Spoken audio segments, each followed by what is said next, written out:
Hi, I'm Sullivan. This is Muppet, who thinks I'm emoting too much, so she's walking away.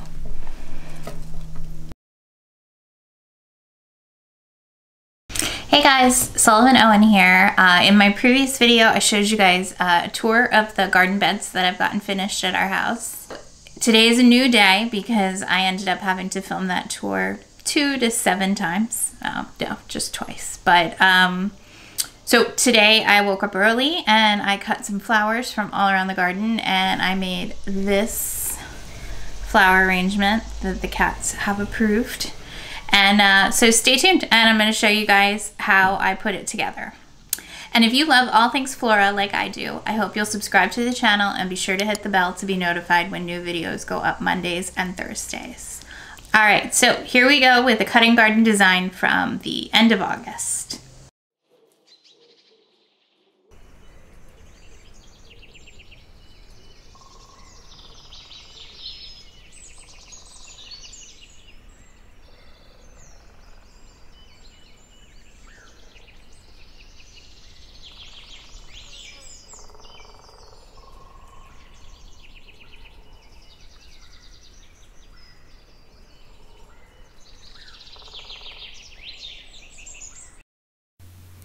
Okay, so we're switching to voiceover mode because I'm actually juggling 2 cameras and I cannot design efficiently while narrating what I'm doing.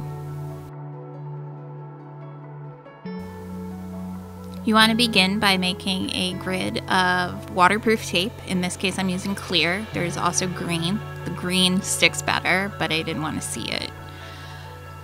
I make a pretty wide grid because I'm a very experienced designer. If you are a newer designer, you can use more tape to tighten up the grid. Just don't make it so tight, it's very hard to put the flowers in. And then for a little extra security, because sometimes this tape does slide, I'm just going around the rim of the vase to kind of secure everything in place.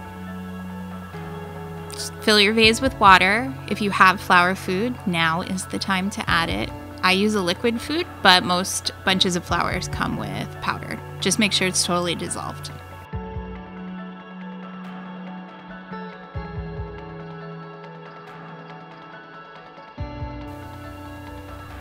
My vase was a little wobbly, so I used the towel to stabilize it.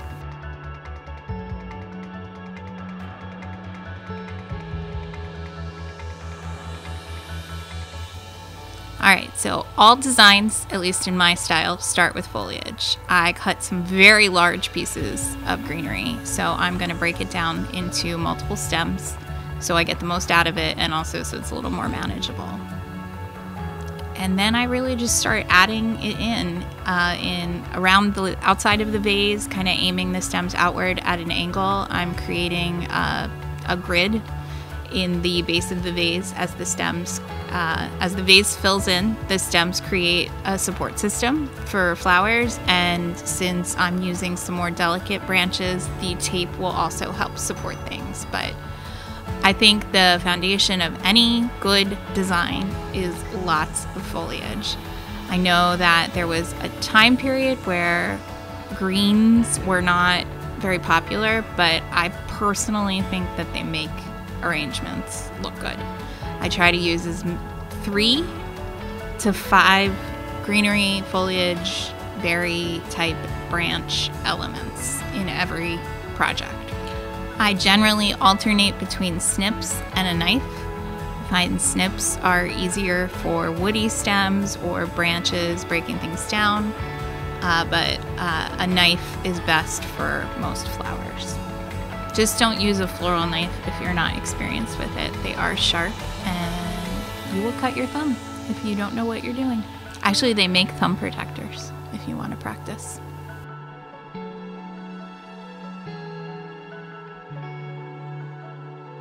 The next layer of flowers that I would look for would be something that I would put in the category of filler. I'm using Joe Pye weed here, but some other examples would be like a sedum or a viburnum or a hydrangea would all kind of function as well. I found one more piece of foliage. This sweet potato vine is so beautiful, but I'm not quite ready for it. Sometimes with the delicate vines, if you put them in too early, you'll just end up shredding the leaves as you work on it. Of course, the prettiest zinnia got broken.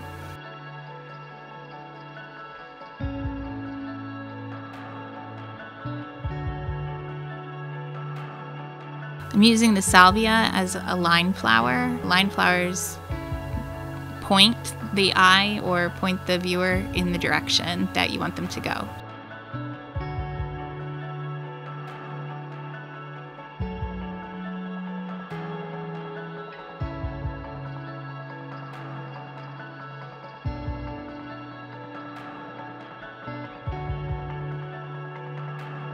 I'm adding in zinnias, both blooms, and I like the foliage.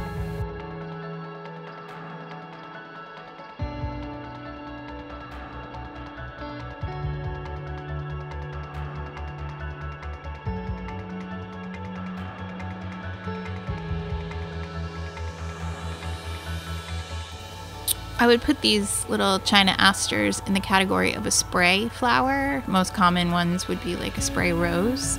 I just didn't have a lot of them. Normally on an arrangement, I like a lot of each type of floral element, but when you're cutting from your own garden, you gotta cut what's there. And I don't grow spray roses, and so I didn't have them. If you see me holding things up to the vase, I'm seeing if I like the color palette. I did not like the way that agastache looked with this color combination, so I decided not to use it.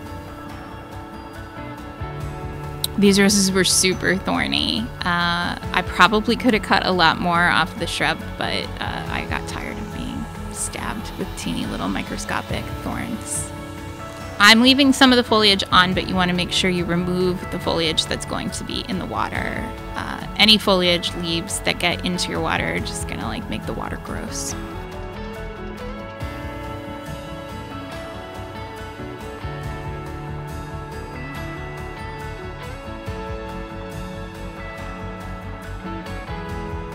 The Peacock Orchid, or gladiolus, but let's face it, Peacock Orchid sounds way cooler, it was like such a perfect gestural flower to add into that like upper left.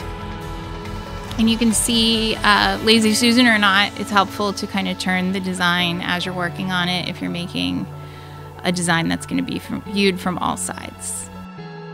I have a ton of these huge white dahlias, but I'm not sure they're right. They just look a little too big.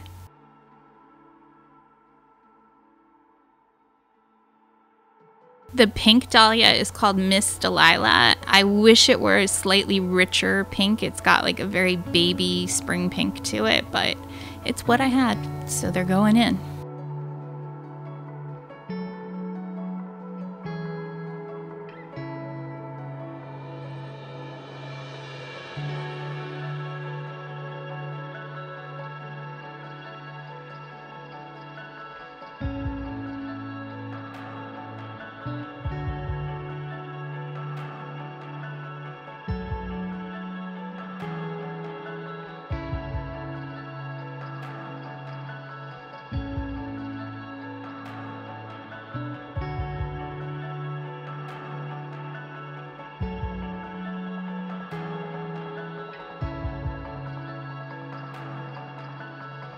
I'm not staring moodily off into the distance. I have a monitor.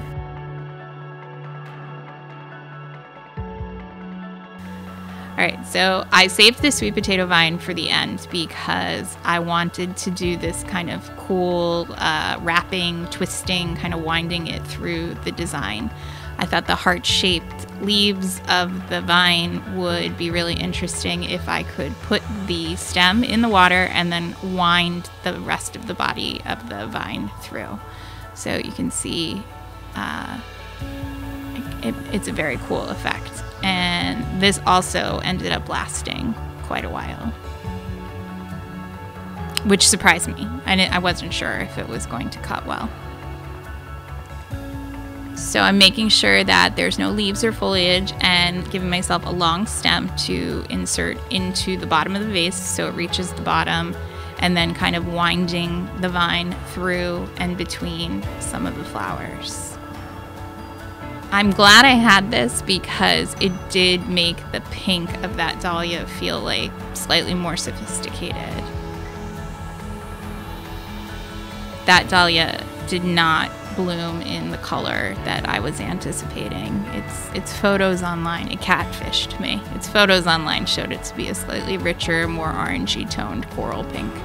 It's very baby pink, so it's probably not getting saved for next year.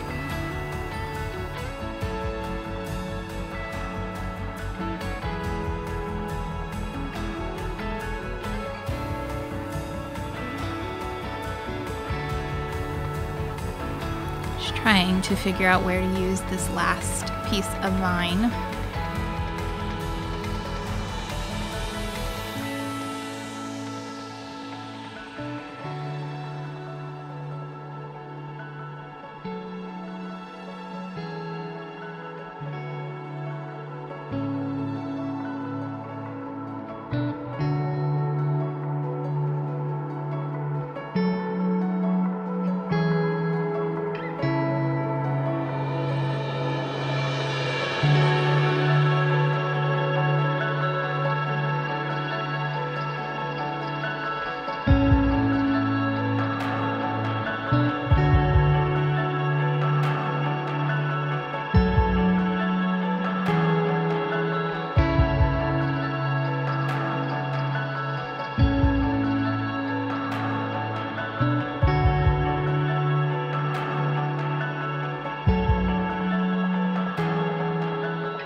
Hey guys, thanks so much for watching. I hope you liked my cutting garden design. If you would like to see the garden tour, you can check out, I'll link to the previous video below.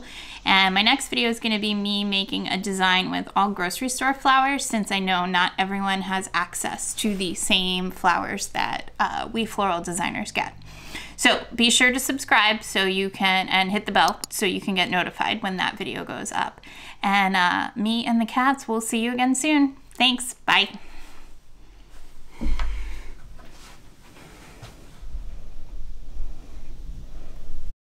Johnny, can you do the intro? Who's gonna do it? You guys are like camera hogs. They're trying to eat the flower arrangement before I finish my intro.